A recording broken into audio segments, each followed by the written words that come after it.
We open this newscast with this very tragic news from Kumba, where unknown men armed with guns and machetes entered the Mother Francisca International Bilingual Academy in Fiango, Kumba this morning and murdered several kids attending classes, and many others were wounded and are in the hospitals begging to leave. This heartbreaking news is coming at a time when many were already praising the back to school in the northwest and in the southwest regions. Let's get over to the southwest region, precisely to Kmer, where we'll hear from the SDO of Kmer, Chamberlain Tuo Ndong. He was speaking to us on phone and explaining exactly what happened. Let's take a listen.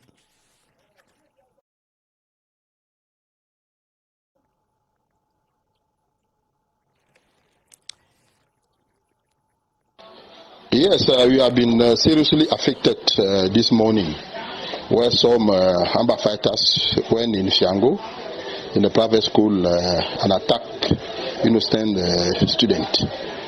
4 have been killed while waiting for the next step, but others seriously wounded. Let me seize this opportunity not only to condemn what has happened, but to tell them that we are going to do our best to shut them down and let them run. We are behind them. During the day, Bamba boys are attacking innocent children. The surrounding population are there witnessing without doing anything. That's why I've instructed that all of them also should be arrested. All the surrounding population who did not support the affected children. All the schools operating in Kmer should declare the activities, because if the forces of law and order are not aware that some schools are operating within Kmer, it will be difficult for them to secure all those schools. It's what I gave like instruction, but it look like some schools continue to hide themselves, and even all those ones are going to be shut down. Meantime, Prime Minister, Head of Government Joseph John Gute has dispatched an interministerial delegation to Kumba to present the condolences of the Head of State and comfort to the education community in the town following the gruesome massacre of school children which occurred today. He took the decision after a crisis meeting to address and examine the incident and review security in the area. Star Building correspondent Christian Che Atam reports. A gloomy atmosphere at the Star Building Saturday. Visibly downcast, Prime Minister Joseph John Gute announced that he had been informed about the cold-blooded killing of school children in Kumba. The PM said the mode of operation of the killings suggests that the act is most probably the handiwork of armed gangs known to operate in the area. He said by shamelessly attacking unarmed children, the assailants probably want to strike fear in the hearts of parents and break the impetus of school resumption observed this year in the northwest and southwest regions. Joseph John Gute said government will spare no effort in ensuring that the school year continues successfully. The crisis meeting was aimed at deciding strategies. First, to comfort the parents of children killed during the attack. Then, identify ways of enforcing security to make sure that children receive adequate protection while schooling. After the meeting, Prime Minister Joseph John Gute instructed the Minister of Territorial Administration to lead an interministerial delegation to Kumba to present the condolences of the head of state, comfort the bereaved families, and reassure the education community that government will put in place security measures to ensure that the school year continues smoothly. He has also instructed the Minister of Defense to investigate the circumstances of the attack and bring the perpetrators to book. Joseph John Gute finally invited the Minister of Communication to organize a press conference to throw light on the event and explain the measures taken by government. And that press conference by the Minister of Communication should be going on now. And we'll definitely be getting feedback from our reporter right there, Gilbert Ongene. But in the meantime, the Kumba incident is one that attracts indignation and condemnation from any right-thinking person. The display of cowardice and brutality has left many families and members of the education family in total shock. Gilbert Ongene in the following write-up argues that nothing can justify such an act against children who are simply enjoying their right to education. His report. The children have been barred from attending school for 4 good years. Fear and intimidation could not let them be. Today, when a glimmer of hope seems to be perceptible 2 weeks after resumption, disaster strikes again, opening fire on innocent school children from obvious close range, as the horrendous picture suggests, is horrifying. And for sure, their only crime is the attempt and earnest desire to catch up with years spent hiding or running away from an enemy in the ambush, whose modus operandi has been kidnapping, looting, destruction, and arbitrary killing of innocent children and civilians, having nothing to do with the ongoing socio-political unrest. The incident at the Mother Francisca International Bilingual Academy in Kumba comes to once more question the real intentions of the so-called freedom fighters, who are now the oppressors of their people. And Gilbert Ongene did that report before going to the Ministry of Communication, where he should be coming in to tell us just what was included in the press conference by the Minister of Communication. So far, we're getting a lot of criticism coming in from non-governmental organizations and from persons of goodwill who are standing with the president, who are standing with the government of Cameroon and the military in fighting against such acts. Well, let's stay in the Southwest region, where parents and guardians in the Moyoka subdivision of the Southwest region have been challenged to send their children to school with a promise that security in the locality will be beefed up in the days ahead. Let's hope so. The call was made Friday by the Senior Divisional Officer for FACO, Emmanuel Ledoux Ngamba, during a working session with educational and traditional authorities. Ethel Edimo Lifita reports.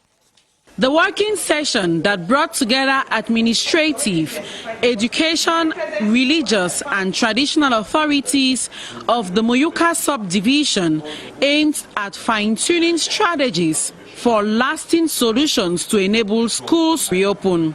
During the deliberations, the Senior Divisional Officer for FACO gave the elite present the opportunity to freely say what they think is hampering the smooth running of schools in the area.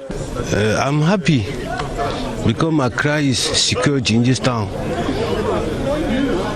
We don't have two things. If there's security, the school will begin every next week. At the end of the deliberations, the SDO reassured the population that all necessary security dispositions have been taken to ensure the safety of learners, teachers, and other education authorities, as well as business operators in the area, especially those dealing in the cocoa and palm oil sectors. Students and pupils in Zwa, Wei and Bafmeng in Menchum Division, this time in the Northwest region, have received financial and material support to see them through the academic year. The Member of Parliament for Menchum North, Kum John, who has been on the tour of the schools in the division, says the gesture is part of efforts made by elected officials in Menchum to push for effective teaching and learning in the area. Mercy Kusi tells us more. Picture of Menchum Division has been marked with school boycott for the past 4 years. This new academic year has come with signs of effective school takeoff. These didactic materials, donated by the Member of Parliament for Menchum South, Honorable Walang Richard, will sustain the Back to School initiative. Administrative officials in the division say the gesture will encourage regular school attendance in the area. We are happy to receive all these didactic materials for the Member of Parliament. All the students, both primary and secondary, will be encouraged to continue to go to school every day from Monday to Friday. The didactic materials, worth some 5 million francs CFA, will see all public, private and religious establishments in Menchum South constituency benefiting. Over in the North region, special awards have been given to some outstanding female students of Government Bilingual High School Lam in the North region, as we said. The gesture by Dr. Amam Adija, an elite of the localities, to encourage parents send their girls to school. Our North regional correspondent Wilson Mengole reports. In a region where the education of the girl child was relegated to the background, nowadays, more and more girls in the North region are going to school. Dr. Amania Jija, an elite of Lam, a locality in the North region, came with didactic material to assist girls who've been outstanding academically. I benefited myself when I was in high school of many scholarships like that from people I don't know where they came from, but from their talk, what they told us, they inspired me to go further despite the challenges. A humanitarian act, which according to school officials is a massive booster to the students who couldn't afford such items. Many girls were awarded prizes. These different prizes that were awarded to our girls in school will help them. They will get exposed to the English language, because here in our school they always attempted to speak the different mother tongue. While taking rounds to address the students, the divisional officer of Figil, Ada Suratu Sureya, flanked by other elites of Lam, hammered on the necessity for parents to send girls to school. Today, October 24, is World Polio Day, and it presents an opportunity to highlight global efforts towards a polio-free world. This year, the polio program has marked inspiring and important milestones as the African region was declared wild polio virus-free in August. In line with this, our reporter Alice Bay spoke to some medics to find out the criteria of declaring a country free of the wild polio virus. Strides made to eradicate polio in Cameroon. The Minister of Public Health, Dr. Manauda Malashi, made it public in a tweet on the 18th of June 2020. The National President for Polio Certification Commission in Cameroon says several criteria were enforced by the World Health Organization to declare Cameroon polio-free. The vaccination coverage has reached 80% as minimum all over the country. We have shown our capacity to be able to detect any paralysis due to polio. The government is taking necessary steps to maintain this statute. To continue to vaccinate all the kids within 0 and 5 years of age is absolutely sure that what is the best guarantee to avoid polio in our country is the immunity of all the kids in our country. The decision was taken during the 25th annual convention of the certification of poliomyelitis eradication in Yaoundé. The Douala International Airport has acquired new equipment for luggage and passenger management. The Minister of Transport, Jean-Enes Massenangale Bibe, was in Douala this afternoon to see the equipment and encourage the airport's management authority in the ongoing program to improve their service. Kishi Lawrence reports. The 43-year Douala International Airport was hard hit by the COVID-19 pandemic. The long break came at a time when the officials were working on renovating the airport and improving their services. The Minister of Transport came to see these buses, loaders and luggage tractors being part of a 4 billion francs budget for up-to-date equipment at Cameroon's airports. We are very, very proud of it, and it's the first time for us to receive such equipment. We are very, very happy for what we saw this morning. The staff have also received enough training to manage the new equipment, and they have the needed spare parts. The challenge is to be able to offer quality services to the big number of passengers who shall be streaming in for international football competitions to come. Contracts shall also be signed with expert companies to continue partnership in training and repairs. Better days ahead, therefore, for our airports. And a word in culture now. Cameroonian musicians are currently amending the status and text governing the Cameroon National Musical Arts Corporation, known by its French acronym as SONACAM. The General Assembly, which is on the way at the Yaoundé Conference Center, is termed inclusive with the objective of putting all factions on board. One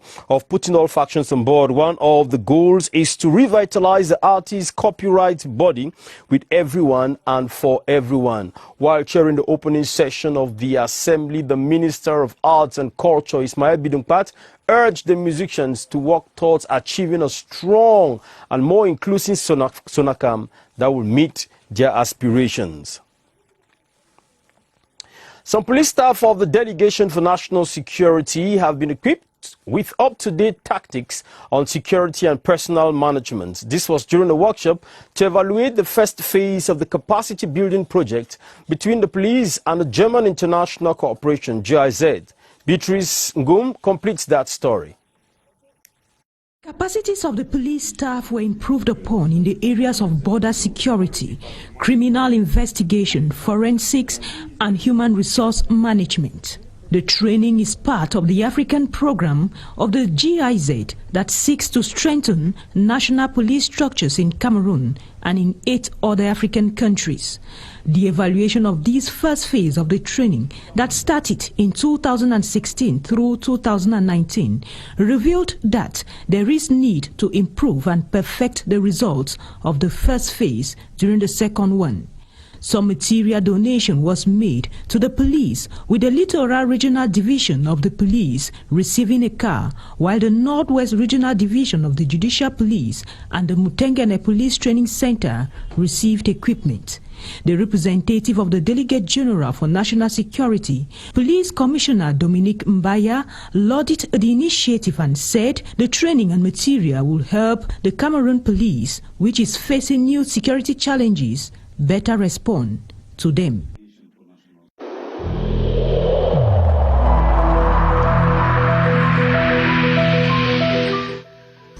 The wearing of face masks in public places will be mandatory until further notice.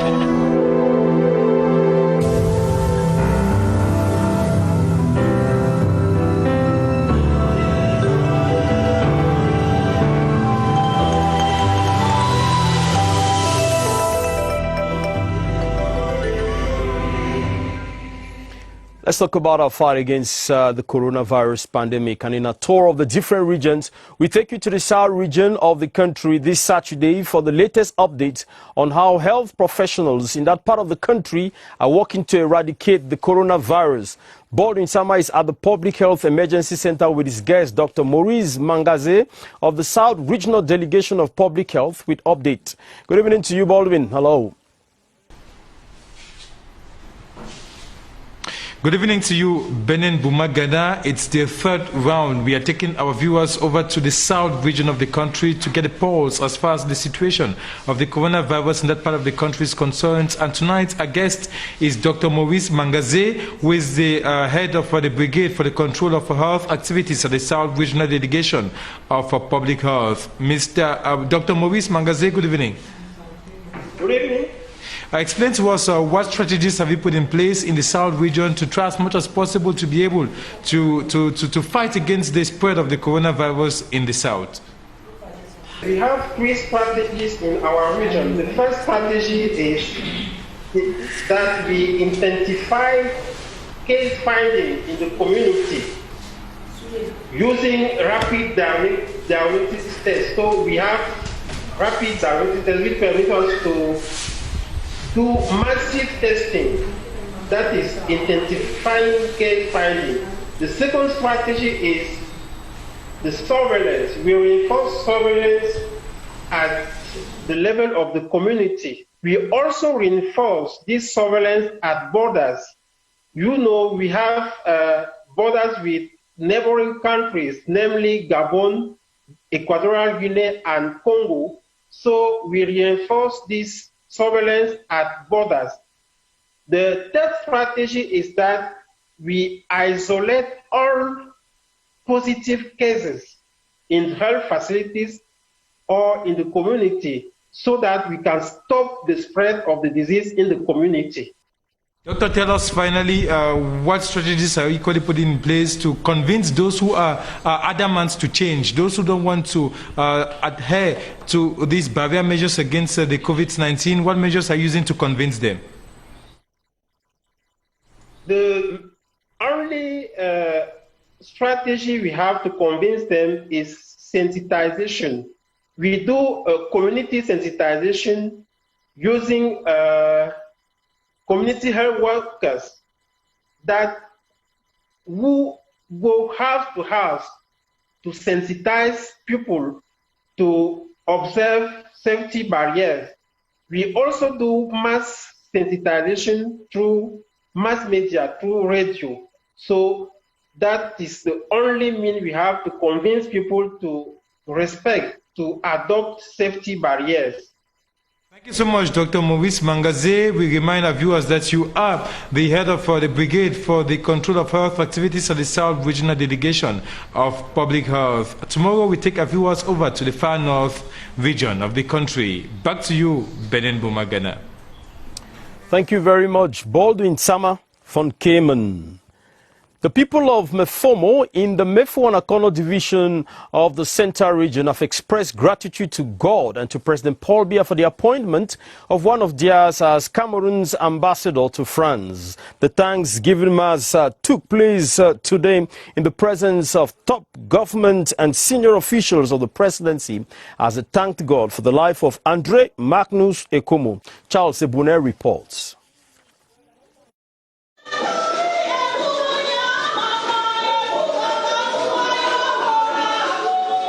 The Lord's Prayer in the most melodious form rendered in the local language Owundo in Mefomo, Mefo-Anakono Division, Central Region of Cameroon to honor God's hands in the life of this man, André Magnus Ekomo. I hope with this celebration they give me more impetus to go ahead. Today, Cameroon's ambassador extraordinary and plenipotentiary to France, at least 5 government members, including the Minister of External Relations, Mbela, and the Minister of State for Higher Education, Jacques Famendongo, plus top officials of the presidency, including the Assistant Secretary General, Elum Poche, watch the thanksgiving ceremony organized here. I was the collaborator during 25 years of the head of state. I thank him very much to appointing me to this important mission. The clergy handed to the ambassador symbols of light and team building like candles and palm tree to enable him bring Cameroonians together in France, where the degree of hatred to homeland has been very high of recent. The motto remains of the Bar Association President, Barrister Charles Chakute Party, has been received by family and colleagues at the Douala Air Base. The 52-year-old legal guru died on October 4 in France and will be buried in the month of November. Madunkwele tells us more. All standing, dressed in their robes, lawyers of the Cameroon Bar Association paid their last respect to their president as they received his remains at the Douala Air Base.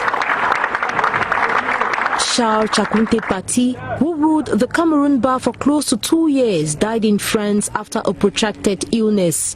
At this ceremony in Douala that brought together his colleagues, past Bar Council presidents and loved ones, the officiating pastor reminded all of how short man's life is here on earth, seizing the opportunity to call on everyone to repent before it's too late. It is the first time that the president of the Bar Association has died in his post of duty, a death which his colleagues say has left a vacuum in the bar. They have described him as a man of valor. Charles was a model of a lawyer, very dynamic, very humble. In fact, the one who tried to bring all the lawyers together. A very honest, very, very professional, patriotic, dynamic gentleman. We have lost somebody of character. After the sermon, the funeral procession forged ahead with the 52-year-old to the Douala Military Hospital, where his corpse will be kept till his burial. Thank you very much for watching this newscast. We've come to the end of this newscast where we're talking about the gruesome murder of several kids in Kmer. The United Nations has released a statement to condemn the killing of school children today in Kmer. We'll be getting more of that in our subsequent newscast. We'll also receive the condemnation and reactions coming in from many persons and many known governmental organizations. Thank you very much for following. Atabadinuma will be here at 8:30. God bless you.